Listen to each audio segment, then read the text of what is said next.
day off today, so it might look bad. No excuses. Tell them we don't want to hear that. We don't want to hear that. I've been shooting so bad. We don't want to hear that. No excuses. All right, so what he's doing now is he's shooting the fork at 15. That 15 is the, Alec did it at 10. Dude, can DJ do this? So go back and look at the last video, the last short that I put up where he knocked the spoon off in like 2 shots, 0 problems, but now he wants the rifle. What are you shooting? So this is a 14.5 Geisley. It's a Geisley rail with a BCM lower, EOTech that is zeroed out to, I think it's I have it zero right now to 300. This is a Feral Concept Slingster, and that's about it. Geisley trigger, that's about it. Okay, So all right. try and hit this in a We're couple gonna see. seconds. He's trying to hit a fork at 75 feet. Yeah. 25 yards, 75 feet. Okay. It should be easy.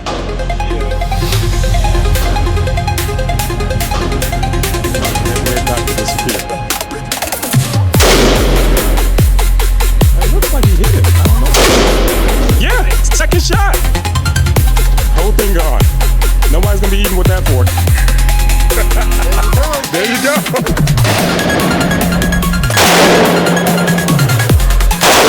Yeah. Oh, I forgot he got it on. I wasn't expecting that.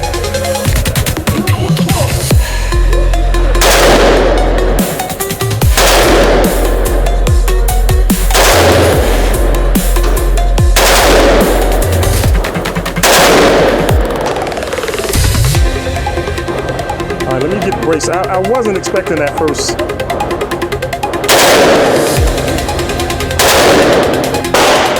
Because I wasn't expecting those first few shots. Oh, I actually did better than I thought I did. I did better than I thought. All right, guys, welcome back to another episode of Gun Counter Conversations. I'm here with Elijah down here at Governor's Gun Club, and this guy, he knows all the information you want to know, including the 300 blackout, Daniel Defense. I always talk to him about that gun because that's one of my favorites, so he knows all about that. All right, so we're going to get started with a series of questions. First question is, what is the best firearm for a new gun owner or a new owner? That one's a loaded question, right? So it all depends on the person, right? Some people off the bat, they can handle 9mm. Some are more akin to needing to start on 22s. So I guess just based off of any prior experience, if any, best spot to be would a gun that you can handle, right? Okay. And how would you know like what you can handle? Would you have to test it to find that out? Pretty or? much. So for a lot of new shooters, especially those who don't quite know firearm mechanics, how to hold the gun properly, how to shoot it properly, something as small as what we think small is for 9mm might be something that's beyond their capabilities at the time. Right. So something good would be practice playing something like a Ruger Mark IV in 22 or the Glock 44 in 22, something they can get the ropes on.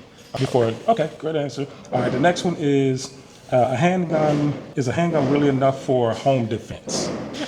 Just Handgun can be. So that's all you need is something simple, handgun, not the ARs and all of that stuff. You don't have to especially have if AR. you're not experienced. Right? Exactly.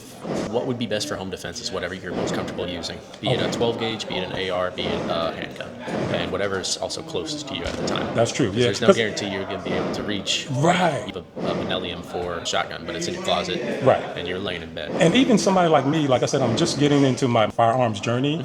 I'm not going to be thinking to go, if I have a home intruder, the first thing I'm not going to think of is to go get my gun.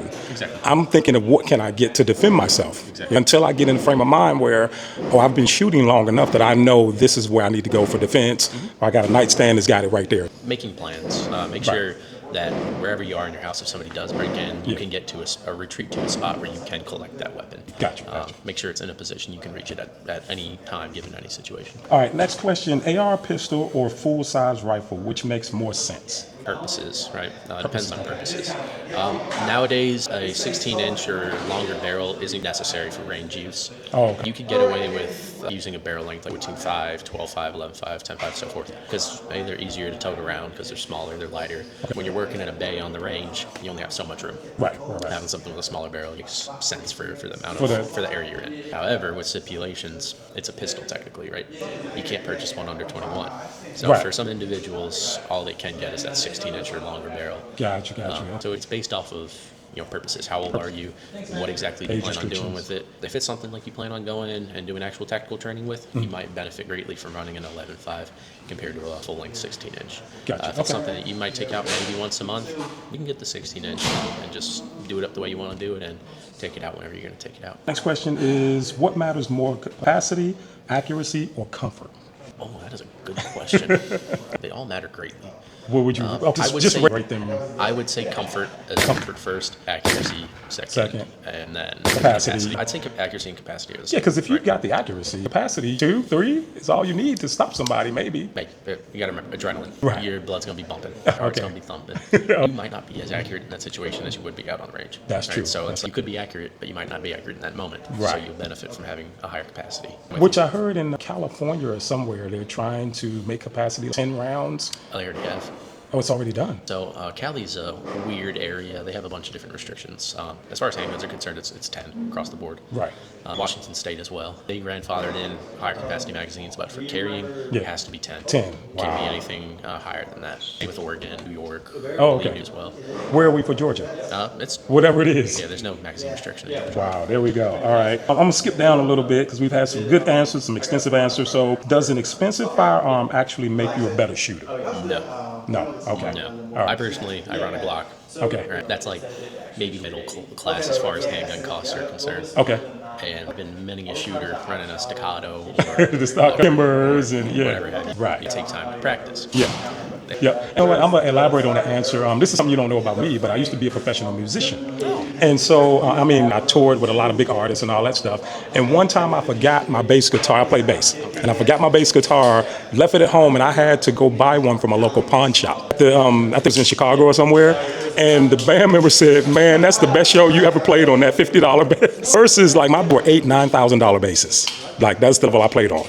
And so, master a $50 bass the way I can master a $5,000 bass. Yeah, that's the thing. It's like as long as you have your basics in shooting, and you consistently practice and you can consistently be effective, it doesn't matter what you pick up and shoot, you'll be accurate with it, you'll be lethal with it. It just gets better with better mechanics and machinery. Yeah, for sure. Like staccato. Right. Naturally, the staccato is leagues ahead of Glock as far as machining, as tolerances, overall feel.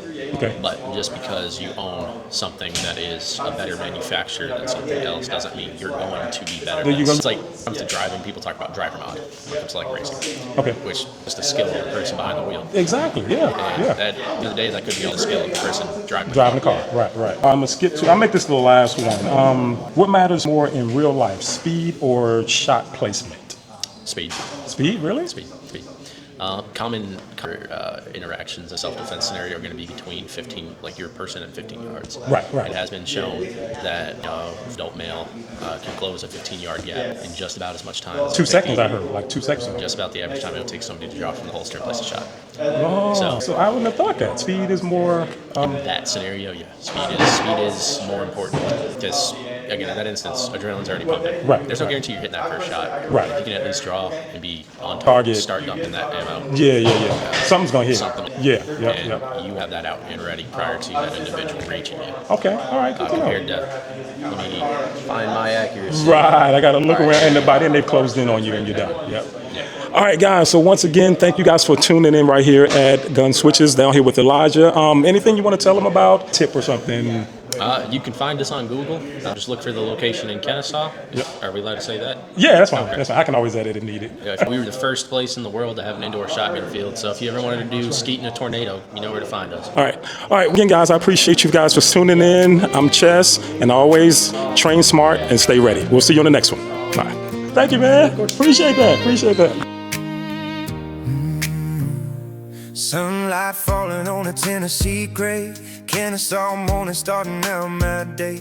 Windows down and the air feels right, headed to the range with a clear state of mind. No rush, no noise, just a steady pace, a little more focus with every step I take. Out of Governor's Gun Club where the calm runs deep, where you learn to trust the breath you keep. It's not about the flash, it's not about the show, it's about the way you grow every time you go. At Governor's Gun Club, I find my rhythm there, a little more focus hanging in the air. Good people, good energy, lessons in each step. 1, 2, 3, without even really thinking about it. He got him.